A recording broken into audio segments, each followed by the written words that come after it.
military service, to fake out the system and be exempted. And to tell the truth, there's not a single guy in Moscow between 18 and 27 years old who hasn't tried to do the same. It's the young men of means who tend to be favored at this game. The others do what they can, and meanwhile their mothers scream in Pushkin Square, in ever-increasing numbers since the soldier Sychov was martyred, and gather around Valentina Milnikova, president of the Committee of Soldiers' Mothers. They're fearsome, boiling mad, determined, and if the cameras turn up, they rush to fit their eager faces in the frame. I don't want my son to go, and he's not even a drinker.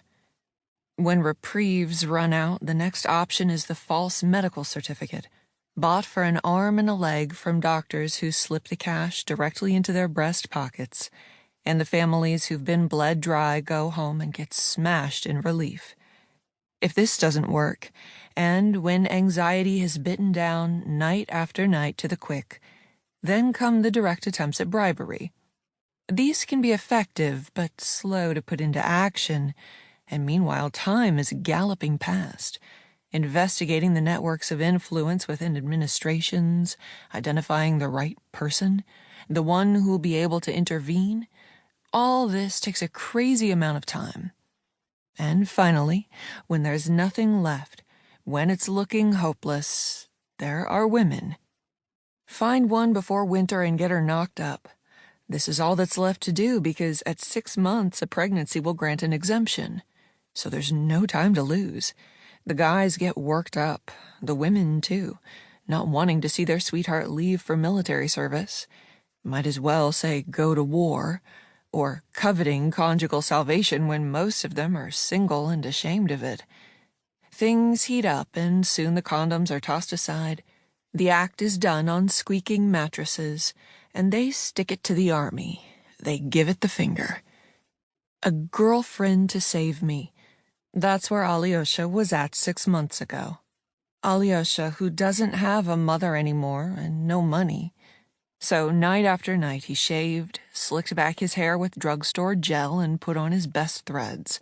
Snail-like operations, hesitant gestures, little conviction, and went out into the hard night, slowing as he passed the bars to slant a glance inside, into their black and red depths, lingering in the fast food joints, and ending up in a club with a neighbor younger than him, a twisted little thug who gets in for free everywhere and who urges him to act, voice shrill in Aliocha's ear.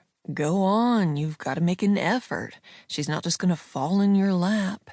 His expert eye scanning the bodies entwined in the spasms of techno, bodies to which Aliocha had his back turned, standing at the bar with his neck sunk between his shoulders, back hunched, nose in the bottom of a glass of whiskey he can't afford.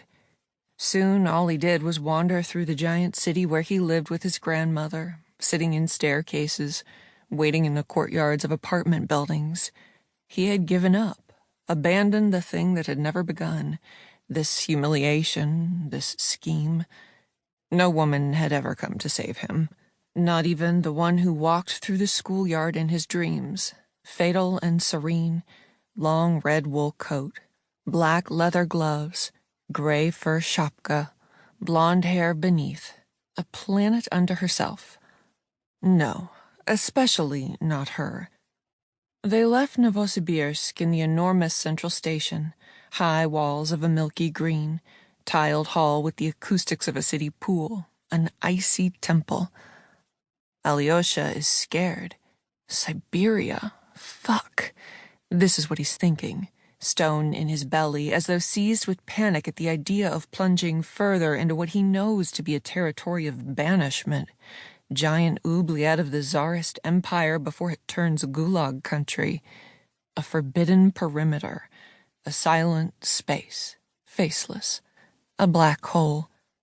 The cadence of the train, monotonous, rather than numbing his anxiety, shakes it up and revives it, unspools lines of deportees, pickaxes in hand, stumbling through swirling snowstorms, stirs the frail shacks lined up in the middle of nowhere, hair frozen to wooden floor planks in the night, dead bodies stiff under the permafrost, blurred images of a territory